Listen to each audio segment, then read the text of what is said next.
You're listening to House of Football, brought to you by Coca-Cola, official partner of the Premier League. Welcome along to House of Football, brought to you by Coca-Cola, official partner of the Premier League. I am your host, Graham O'Toole, and this week, as always, we are joined by Sports Joe's Enda and Gerard. Welcome to the show, boys. Good to be here. You're a happy boy after Villa getting first 3 points Yeah, I think I'm this the weekend. only one in this room with 3 points this weekend. Finally, long time coming. We actually could have been 3-0 down after about half an hour. So listen, I'm not getting carried away. Villa are back. Villa are back. We are back, yeah. This week, we are going to the back of the pitch as we turn our attention to defenders and defensive midfielders. And to kick off this week's show, Enda, we want to talk about the top 5 defenders in the Premier League. We're going to start with 5, but you can only choose one player per team, so no doubling up. Okay. Where are you going with number 5, Enda? Number 5, this is actually really difficult because the best defenders all play for the one team, and that's probably Arsenal.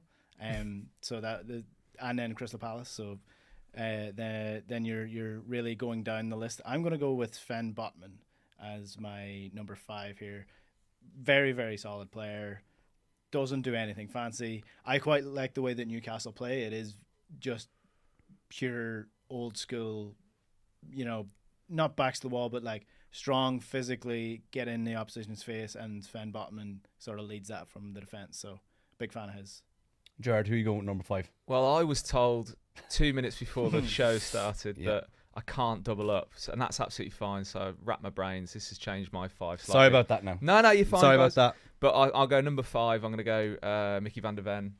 I really just like how fast he is as a centre-back. Not all centre-backs traditionally had to be graced with that pace, and I just think it shows when he's missing for Spurs. Really like him. I think he was a fantastic signing for them, and you can just see in that defence, and he brings a bit of discipline that perhaps Romero doesn't always bring. I think he sweeps up a fair bit behind Romero. So, yeah, Van der Ven's my 5. He wasn't on it 4 minutes ago, but life why comes not? at you. Yeah, it just comes at you. Yeah, no. So thanks for that. It but can't be understated how important his injury was to Ange Postecoglou. Just going to say, do you reckon Ange would still be in charge if he wasn't so There's injured? a fair chance he would be still in charge of Spurs if Van de Ven wasn't out for so long, because that's what allowed Spurs to play such a high line and play so dangerously in the defence, because he had the pace to get back, whereas you just don't have that. Like Ben Davis was the replacement. It's just not going to work. Sorry, Ben. And who's your 4th? My number 4 is who is my number 4? My number 4 is Mark Gahey from Crystal Palace. Cheating a little bit because he didn't get his move to Liverpool in the end, so I'm allowed to put another Liverpool player in there. And Crystal Palace, one of the best teams defensively, probably one of the best teams in the league this year so far. Really going to be fighting for a European spot again this year. Hopefully they'll actually get it if they do qualify in the European spots again. And Mark Gahey is central to that. He's such a good defender. He's so silky and probably is the natural replacement for Virgil van Dijk once he eventually gets his Liverpool move. Do you think Liverpool could go for Gahey in January with the injury to Leone? You'd imagine they will. Like he was all but signed, and other than Crystal Palace's lack of movement in the transfer window for a replacement on time for him, which was very strange because it was very obvious that he was going to be leaving the club. He would have been a Liverpool player this year. Yeah. So Crystal Palace, you'd imagine, will have something lined up for January, and you'd imagine he'll move to Liverpool. Gerard, who are you going for number 4? I'm going for Gahey as well. Okay. And that's a similar situation to Van Dijk when he signed, because they went when he signed for Southampton, they were trying to get him in the summer. I think they were charged with sort of tapping him up, missed out in the summer, and then in January just got him. I think he scored against Everton on his debut, and the rest is sort of history. And yeah, I think there's a good chance they'll get him in January. So I'm going with Gahey at 4.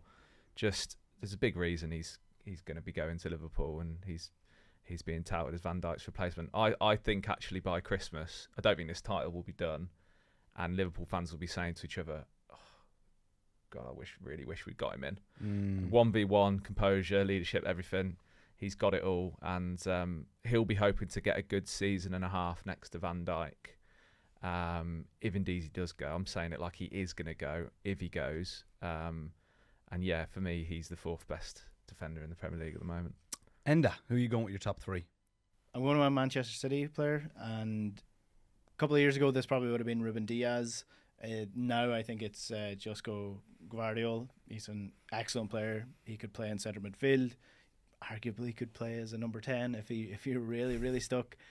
Just a classical Man City or Pep Guardiola defender in that he is really solid defensively, but outside of that, his all-round game is his strength. He's good in the box. He's good on the ball. He's developed into a Premier League player. I don't think he was ready initially for the Premier League after it was a breakout season at the Euros that he had for Croatia. And I think he's just a solid player. Jared? Yeah. God, agree. Hard agree. There. Yeah, he's 3 for me. You're toying with Diaz, but I think he's going into a better player than Diaz, while also complementing him as well. And what sort of pips it for me is that he can play left back and centre back as well. So yeah, I agree. I think he's the third best, and he's a brute, isn't he? You just wouldn't want to mess with him. I'm just saying he's only 23. Yeah, wow. Yeah, ridiculous. He looks like he's about 32. Yeah, wow. Your top 2, Enda. Who's number 2? Number 2, unfortunately, he is not the number 1 anymore. But it's big Virgil van Dijk. I think is my number 2. I mean, what else can you say about Virgil at this point? He has been the best centre back in the world for the last 10 years. Maybe 10 years probably generous, but at least 6 to 7 years he's been one of the best in the world. And I think just at the minute maybe he's on the downfall, but he would make it the first name into every single team in the Premier League in the centre back position. So number 2 for Van Dijk. Are you in agreement? No, I'm swap. I've gone the other way. I've gone 2 for Gabriel. I love Gabriel. Like, he's fierce. He's got that arrogance about him, and he's just a fighter, as we saw at the weekend and the weekend before. When he plays in these big games, he just gets really stuck in. He's a bit of needle, bit of spike into whoever he's marking. He's a fantastic defender, but he's just 2 for me in this. I just think Van Dijk's been going a bit longer. I will come to him, but yeah, he just the legacy of Van Dijk's sort of still cream that rises to the top for me at the moment. Well, then are we going for Gabriel, number 1? Gabriel's my number 1. So I think the reason why Gabriel makes it to my number 1 is that the whole point of this conversation is probably the defensive side of things, and who do I think would defend better in a really high pressure situation at the minute is probably Gabriel. Now, Virgil van Dijk would have done it over a longer period of time. I agree with Jared in that aspect, but in terms of like the here and now, Gabriel is a better defender than Virgil van Dijk. I know Liverpool fans will not agree with me on that, but if you're just talking about the actual defensive aspects of the games, from tackling, the physicality element, the pace element at this point, I think Virgil's on the way down, and defending your box, Gabriel is unstoppable, and he's also very, very good in the opposition box at attacking crosses. Virgil hasn't really been he has been a threat, but he's never been a fearsome person in the box, whereas once Gabriel's in the box, you think he has a chance of just demolishing people and getting a goal here. Whereas I think Virgil's he's more calm, he's more charismatic, and he's better at pinging balls 50 yards, but that's not what we're talking about here. We're talking about the defensive side of the game. Time to stick up for Van Dijk. Come on. No, listen, it's hard to... Listen, I don't disagree with anything Ender's just said. He's probably my favourite defender. That's what it is. It's just a likeable thing for me. I don't want people to like my defender. No, that's the thing. I want people to hate them. I think Van Dijk's... I like a really classy defender. Yeah. My favourite defender of all time is Paul McGrath. You probably won't be surprised to hear that. I like a bit of a classier defender, and I think Van Dijk will go down with Terry and McGrath and Vidic as the best ever. So I think he might actually be. Where does he rank? Do you think he ranks as the best ever in his prime? It's a recency bias thing though as well. I think you need to give these things a few years. So if you're willing to stick around, but I think he possibly. I think Terry's the best Premier League defender of all time, and then I think you get your Vidic's and your Tony Adams and whatnot. I think he'll just be on a par with Terry. difficult to say. And if he goes to win another title this year, and gets another year out of himself, then maybe he surpasses. But it's difficult to say at the moment because a lot of people don't like Liverpool. A lot of people like Liverpool, so you got to give it a couple of years. But I suspect he's going to come out on a par with Terry. And right now you think Gabriel is better, but who do you think will have the better legacy looking back in 10 years, Van Dijk or Gabriel? Yeah. I think this is what swayed me with this is this the legacy thing. I just can't escape it. Well, I mean, I think Virgil's going to finish with more trophies than Gabriel, and that's what people generally will look back at. If Arsenal can't get over the line with Arteta under the system that he's currently playing, Gabriel's going to fall into the wayside of just another player that played in the Premier League. So. Okay, we're going to move on to start, bench and sell, and in this segment we're going to have to pick between some of the best defensive midfielders in the history of the Premier League. So this is going to be a tough one. Would you start, bench or sell Rodri, Makelele or N'Golo Kante? Gerard, what are we saying? So I'm starting Kante, I'm benching Rodri, and I'm selling Makelele. Now just hear me out. Okay. So Kante, I'm starting Kante just because he cost £5 million, right? World Cup winner, won the league with Leicester and Chelsea. He trained as an accountant while he was becoming a footballer. This guy, I don't know, this guy shouldn't really be a footballer, but he's got such an engine on him. He's such a nice guy, so lovable as a player, and just everything about him, breaking through at Leicester, and then I don't think people perhaps expected him to go and do exactly the same at Chelsea, but he did. He fitted in straight away, did exactly the same. And when France were winning the World Cup, it was sort of he was the unsung hero of the whole thing. He knitted everything together. I love him. Now, picking him, you sort of have to explain why Rodri doesn't quite make that. But for me, Rodri, as a current player, he's a very close second. I think City without him obviously struggle. He did struggle early doors in the Premier League with the physicality of it. But he's just a close second to me just because I found Kante as someone who will go down in history as one of the most lovable players, not just defensive midfielders, lovable players, and probably the biggest engine the Premier League's ever seen. And poor old Claude Makelele is getting binned out. Makelele, this is just a recency bias thing. Listen, I loved him. He produced the Makelele role. He's just a one-man wrecking ball. And he was the original player who enabled, in the 21st century, this used to be a very common thing back in the day that a player would let everyone else play. But he sort of restarted that, and he enabled all those stars in the Real Madrid and Chelsea teams just go and do their thing. I actually think in this day and age, a player who just sits and lets everyone do their thing is actually a luxury now. I think in this day and age where your goalkeepers have got to be good on the ball and do everything else, your fullbacks are essentially wingers, your defenders need to play like ball-playing centre mids, your centre mids need to score and defend, and your strikers need to do everything. I think a Makelele would be a luxury now, not a necessity. So just for that reason, because football's changed and you need to be a bit more of an all-rounder, I'm just going to sell him, just again, and also because of a recency thing. But I loved him. One-man wrecking ball, amazing. Let everyone else play. But I just think him nowadays would be a luxury. Yeah. Enda, some good points there by Gerard. Strong points. Strong. What are we saying? It's good that I'm about to disagree with pretty much all of them. I'm going to start Makelele. I'm going to bench N'Golo Kante, and I'm going to sell Rodri. Wow. Claude Makelele starts for me because, as Gerard alluded to there, he basically created the centre defensive midfield position in the modern day style of it. Because before him at Chelsea under Jose Mourinho, teams you hear it when you listen to Roy Keane and the other players talk about playing midfield in terms of, and John Giles always said this, there's no such thing as a defensive midfielder. There's midfielders and then there's midfielders and then there's midfielders.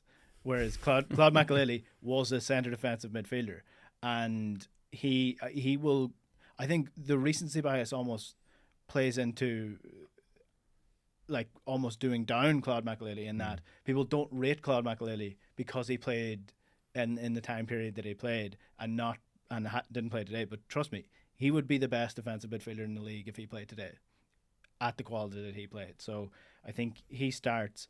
And N'Golo Kante is on the bench because of all the things that Jared said. And I think if we're comparing him to Rodri, so why am I choosing him and not Rodri? Why am I selling Rodri? I don't think. Firstly, Leicester definitely do not win the Premier League without N'Golo Kante. That just doesn't happen. And that Chelsea team that went on to win the Premier League with N'Golo Kante, I'm not so sure they do that either. And then with France at the World Cup, again, I just don't see how France win that World Cup, have the balance within their side to go and win that World Cup without N'Golo Kante. Whereas I think City have so much power and strength and quality that, yeah, they're not the same team without Rodri, but they potentially probably could have won those leagues without him anyway. If he was out injured for the season, I think they would have made do. He's a great impactful player. He's the leader within the side and Ballon d'Or winner. Ballon d'Or winner. And I'm not doing down any of that, but should N'Golo Kante have won the Ballon d'Or? Yes. If Rodri sees and merits winning the Ballon d'Or, he won that because he won all the trophies. But Man City won all the trophies. N'Golo Kante was the most important team in all of the teams that he played for and the trophies that they won. Was he hampered because of the Messi Ronaldo era? Of course he was. Yeah. Of course he was. Yeah. If you're talking about impactful players, there is very, very few players that have had as much of an impact on their team as N'Golo Kante has on all the teams he's played on. I have a friend who texts me every few months just to remind me that Leicester won the league. Could be talking about Crystal Palace this year. Yeah. It's like, just to remind you, Leicester won the Premier League. And you then think, actually, no, they did. And you have to keep reminding and you're right, they wouldn't have done it right. Was he the most important player in that team? So. Him or Vardy? Well, there's Mahrez as well. Mahrez as well. I'd say. I think, again, I come back to my point. Do Leicester win the league if they have just Mahrez and Vardy? No. So, but could they have gone and won that league without one of Vardy or Mahrez? Yeah, with probably picks it, doesn't he? They'd still be there. They'd still be there and thereabouts, but they would have been nowhere near it if they didn't have N'Golo Kante. Okay. Going to move on to a would you rather question, and it's kind of, if you look at how the season started, it's actually a good one to ask. Would you rather have a team that are sensational defensively but don't have a lot going forward, or a team that are leaky defensively but really strong in attack? Enda, we'll start with you. Is this a kind of a Liverpool-Arsenal kind of question we're looking at here? As Liverpool's defence has been atrocious, but scoring is okay. Arsenal seem to be very, very defensive, and that's the only way they seem to be playing, and afraid to take off the handbrake. Goals win games, and you can. I know Brendan Rodgers tried to do this where he literally did not care about defence and he tried to just pummel teams when he was in charge of Liverpool. But yeah, goals win games. I think it's much easier to set up a team defensively, to set up a team to not lose games, especially if you have the quality of players that Arsenal have. I don't know why they're not setting up to just go and win games, but here we are. That's what Arteta wants to do. I'm going to go with the I would rather have a team that's really good in attack but leaky defensively, because I still think you can win more games over the long term as long as you're scoring. Whereas, Man United are a prime example of both worlds, but they haven't been able to score goals, and that's been their major downfall. So, will it be to Arteta's detriment that he keeps on sticking to this? We are going to set up defensively. We're going to try and score goals through corners and free kicks. Do you think over the long run he's going to stick with that? And if he does, what do we think happens at the end of the season? I think Liverpool are going to be the league winners at the end of the season, and it's partly down to Liverpool's quality, but it's also down to the fact that Arsenal don't go at teams enough and don't play into their forward quality enough, I think. And I think the thing with the Premier League at the minute is that it's so difficult it's so difficult to get lucky in the Premier League, because all it takes for Arsenal, if they set up this way, to lose a game is for a corner kick to come in and a hand to be trailing out ever so slightly in the ball to tip off it, or a VAR call for a penalty, or a ball over the top that a player looks offside but is marginally onside, but his toe is, the defender's toe is keeping him onside. Like, that's all it takes now in the Premier League. That's how thin the margins are, and every team in the Premier League has quality, has ability to score. So you're really, really relying on your defence to get lucky a lot, and luck does not win Premier League titles. Okay, what are we saying, Jared? So I agree mainly, and I would rather a team scores loads of goals, but I think it's closer than we think. Like, I love a good defence, and I think in this day and age that's gone missing a bit in recent years. Like, particularly if you're at a football match, we talk a lot about silky attackers, but when it's your old team, I don't know, call me old fashioned, but I love it when you're digging in and you're keeping the opposition at you. You're leading a game, and there's a battle in midfield, and it's tackles flying in. It's really physical. I love that. I think that's just as skillful as. I think that shows determination and shows physicality and shows mentality that is the same as showing skill going forward. I think football isn't just about being easy on the eye. I think it's about, it's a battleground entertainment as well, not just silky football entertainment. I don't think we should lose sight of that, and I think football maybe has gone that way, although we might be seeing this season it slightly going back to that, and I don't think we should lose that. And you make a good point about attacking teams winning titles more than defensive teams. That's not always been the case. So Chelsea under Mourinho were very much we're not going to score the most goals in the league, but we're going to keep out. And that happened a couple seasons. And also you had a Liverpool team in 2008-9 with Torres, where they scored a load of goals. They scored more than Manchester United that season, but they conceded more and ended up finishing second. However, I do think they are anomalies. I don't think they are the trend. The trend is score the most goals, you are going to win the league. So overall, the moments we remember are the goals. The moments we remember are the attacking play. So I just think don't lose sight of defensive football just being and just having that assumption that defensive football is not enjoyable, because it really can be. And I think it's what football is. It's a huge part of what football is, and it shouldn't be sniffed at too much. And I'm actually glad we're going back to something around that, because it was getting to a point where everyone had the same, and it is sort of, you look at like 4th down to 16th in the Premier League, they've all sort of got the same attacking prowess. It's like, who's keeping these goals out? Where's the defence gone? And particularly for the future of like English football or Irish football, whatever it might be, you need to breed defenders. You have to. Otherwise, you will not win international tournaments. Oh, we have no issue with that. we have no problem with breeding defenders in Ireland. I do agree with I do like defense. Like if I were to say like what is my ideal brand of football, it's players who are physical and strong and fast and get stuck in and get in the opposition's face. However, what I would say is it's all well and good doing that. Let's say if we're talking about Arsenal as a microcosm of this, it's all well and good doing that against City or Liverpool or whoever.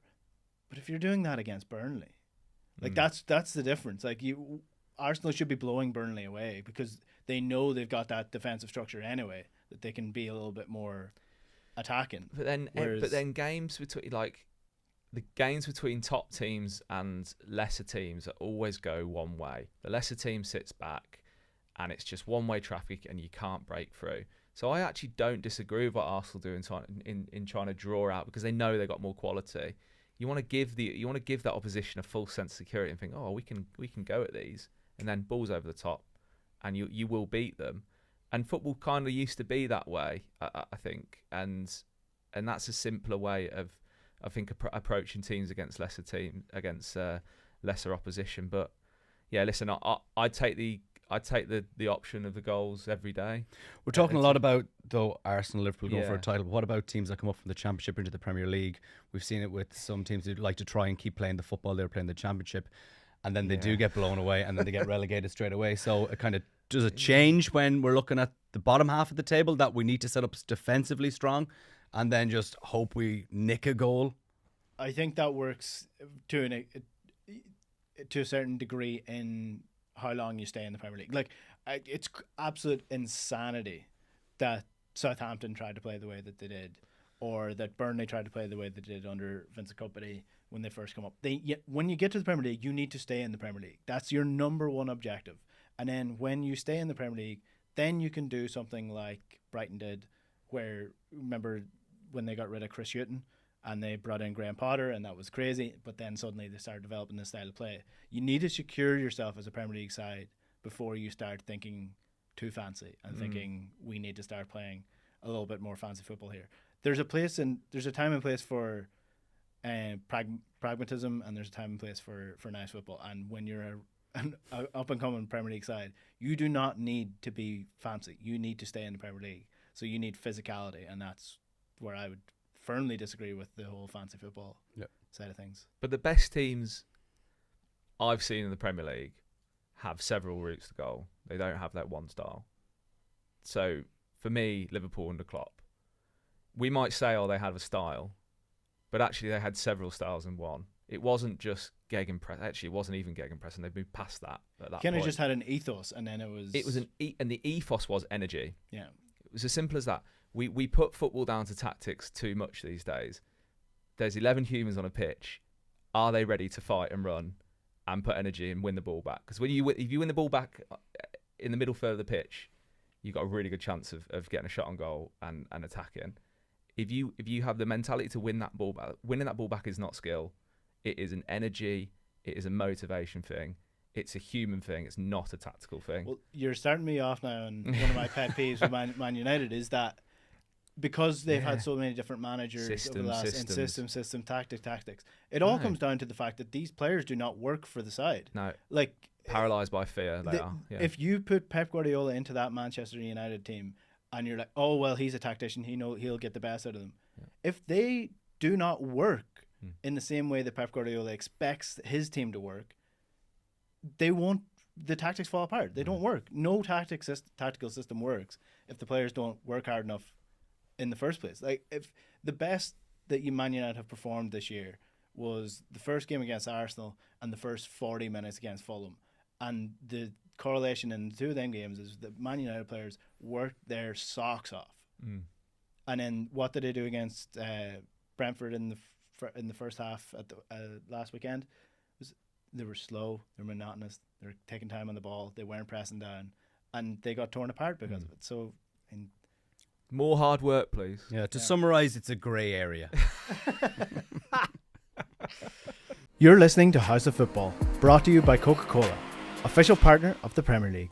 House of Football is brought to you by Coca-Cola, official partner of the Premier League. And each week on the show, we're going to put our guests to the test. And this week is all about defensive strength. We're looking for clean sheets, and we want our guests to pick one goalkeeper, one defender, and one midfielder. But there is a catch. You can only choose one player from the top 6, one player from 6th to 12th, and one player from 12th to 20th. Now, there are some big clubs mid-table, so when we're talking about the top 6, we might just talk about the traditional top 6. Enda, let's start with you with the goalkeeper. Where are you going to start with that? I'm going to win no favours with Brentford fans here, because I'm going to put them in the bottom half, or the bottom positions, in terms of where they're going to be. Traditionally, probably a mid-table side since they've come up, but under new management, lost key players, I think they will be a good result for them this season is like surviving by 6 to 9 points. So you're talking about that in that position. So I'm going to choose with my Irish hat on Caoimhín Kelleher, because when he went to Brentford, I think we were all picturing him being a player who would be fighting for maybe European places under Thomas Frank if they kept their key players, and he's certainly that quality of goalkeeper. So given the clubs that we're talking about down in those positions and the players available to them, I think Caoimhín Kelleher is probably the standout player out of any of the clubs that are going to be in a relegation fight this year. Jared, where are we going? For the goalkeeper, I'm going for the top, so I'll go for Arsenal. I think for all the criticism that Arteta gets for being a bit too careful, it does mean that they don't concede many goals. Yeah. And I'll go for David Raya in the goalkeeper position. Yeah, as I say, I think Arteta will continue to get a bit of slack, particularly in those big games, but Arsenal's defensive record in elsewhere is just superb and will give him a fighting chance of the title. So I'll go with Raya. Well, it helps when you play like Stoke. Yeah, with world-class players. Yeah. I mean, I did think that their tactics against Manchester City a couple of weeks ago were wrong, and but like you do look at their play, they're absolute monsters when it comes to physicality, in the box, outside of the box. Calafiori, you look at like just how beefy he is and how fast he is. Same with Jurriën Timber at right back, Gabriel. So, you know, like they are for a formidable force when it comes to defensive football. But they've got the players to play more attacking football, and that's what's disappointing about Arsenal. Well, are you going to put an Arsenal defender in there, seeing they are Stoke with world-class players? You still have the top half to go for, or sorry, the top six, Enda. I sure do, but I am going to pick from a mid-table side here again for my midfield choice. A player who was sought after this summer, potentially could have went for 120, 130 million. I'm not willing to say that Brighton are fighting for a top six spot yet. They might be if they stop selling all their players, but I'm going to go with Carlos Baleba as my defensive midfielder, because we're talking about keeping out goals here. And if you have a goalkeeper of Caoimhin Kelleher standard, a defensive midfielder of Carlos Baleba's standard, you're on a really good track to not concede many goals, in my opinion. Jared, where are you going next? I'm going for the mid-table. I'm going for Palace and Munoz.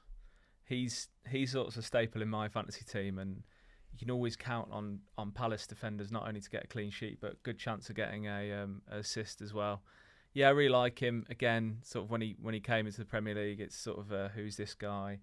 But just testament to what Glasner's done at Palace is really put all these defenders on the map, with Mitchell as well, and Mark Gay has really prospered under him. But I'll go for Munoz on this, just for the assist and clean sheet capability. Perfect.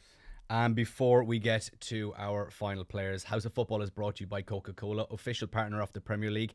And Coca-Cola has launched an epic fantasy football challenge over on the Fantasy Premier League app called Beat the Icon. To enter, grab a Coke, scan the QR code and enter your team. And if you beat the icon, you're in with a shot of winning one of hundreds of prizes. T's and C's apply. And your final player comes from the top six. Yep. Yes. Saving the best for last. Big Virgil van Dijk. I think you have to throw him in there in any discussion. Loads of talk of him maybe being on the decline, which, I mean, he probably is given his age, but he's still the main starting centre-back for the best club in the league right now. So I think it's hard to look past his ability to maintain calmness in the face of danger. I know that's something he's actually been criticised for quite a bit, in that he looks too casual at times, but he doesn't really get dribbled past that much. He's good in the air. He's still spraying balls around like he's prime Xabi Alonso. So I'm a big fan of Virgil from his Celtic days, and still continue to be a big fan of him at Liverpool. So if you go with Caoimhin Kelleher, has a little bit of experience playing with Virgil van Dijk as well, and then you got Carlos Baleba, I think that's a fairly solid spine of a team if you want to concede very few goals. And Jared, I believe your final player comes from the bottom? The bottom, yeah. I'm not going to cause any ruptures here, because Leeds will be happy to stay up. That is a fact. I'm going to go with Anton Stack. I hope I pronounced that correctly. But I think Leeds will surprise a few this year. I actually tipped them to get more points than Manchester United at the start of the season. They're not. United fans will love that one. Yeah, they'll love that. Absolutely. But yeah, I think this will. I actually think seen a lot of promise in Leeds so far this season, and Anton Stack will get your defensive contribution points as well. Probably not a name that too many have heard of, but he's done well so far in the fantasy, and also he's impressed a few that don't play as well. So I'm going to go for a Leeds player there. Okay, well, now we're going to see, can we actually beat this week's icon? It is double points for clean sheets. So we need a goalkeeper, we need a defender, midfielder, and 3 up top. And who are you putting forward for this week's goalkeeper and beat the icon? For this week's goalkeeper, it's a very, very difficult one, because there's a couple of really tricky fixtures out there. But I think if we're going for anybody, a good shout might be someone like Jordan Pickford, who's playing at home to Crystal Palace this week. Crystal Palace, good side, but not scoring a lot of goals these days. Obviously, they've lost key players with Eze going to Arsenal. Jordan Pickford is actually a decent shout a lot of the time for your fantasy team. He makes a lot of saves, so he's always in with a save bonus. Decent on penalties as well. So I would put forward Pickford as the shout here for a home fixture against Crystal Palace. Happy with that? Yeah, I'll take that. Okay. Yeah, we'll go with that. We'll give you first pick on the defender then. We need a clean sheet for double points. Yeah. What are we looking at? I'm going for Timber, Arsenal, West Ham. West Ham sort of all over the place at the moment. So I'll go for Arsenal. Good chance of a clean sheet there for Timber and really good chance of an assist as well. I think he's really impressed so far for Arsenal's season. So we'll go with Timber. Happy, Enda? I'm happy with that, yeah. Okay, well, then move on to the midfielder. Again, remember, double points for clean sheets. So this is where you don't want to get too fancy because it doesn't need to be a defensive midfielder to get a clean sheet. Yeah. You just need a side to play well and not concede many goals. I think Morgan Rogers is a shout here. Aston Villa playing at home to Burnley. I know Aston Villa have not been playing very, very well. Yeah, nor is he. No. Nor is Morgan Rogers. But I think he's due a goal. Yeah. And he's due a good game. And I think Aston Villa are likely to keep a clean sheet at home to Burnley. So I would put forward Morgan Rogers for that. As someone who's watching very closely this season, Jared, can you stand behind that? All I've got to say is it's got to come good at some point for Rodgers. He's not recreated his England form or even the form of last season. And I'm not sure he likes playing against a low block. You can change it if you want. No, but we'll go with him just purely out of hope, really. Okay, well then we'll give you first refusal on the first of three attackers. I'm going to go for Newcastle's Voltemade. I think he's shown really good promise so far. They're playing Forest at home. I think he's the kind of, not the missing piece because they had Isak last season, but earlier in the season before he signed, for some reason, Anthony Gordon was getting on the end of every cross when you really needed someone with a bit of height and clinical in the air there. And I think Voltemade will, scored straight away. Is in one of his first games. So I'm going to go for him against Forest. And Erling Haaland. Do I need to make an argument? Away to Brentford. So many goals this year already.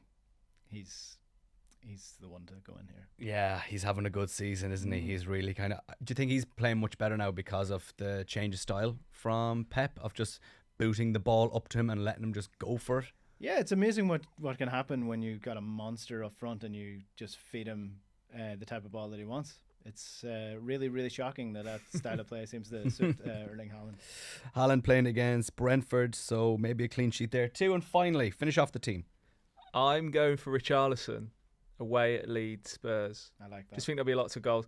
And just because I really like him at the moment, I've had him in my team all season. I think I subbed him in before the first game of the season due to Solanke's injury. And he's repaid me, to be fair. And he seems to really like playing under Frank. So I'll go for Richarlison. I've got nods over there from Ender. So I think I like that. Agreement. I've been liking Richarlison this year. Yeah. It's amazing what player doing well for you in fantasy football can makes you really love your him, general opinion of a player. So our team to beat the icon is Pickford, Timber, Rogers, Voltemade, Haaland and Richarlison. And if you think you can beat this week's icon, grab a Coke, scan the QR code and enter your team.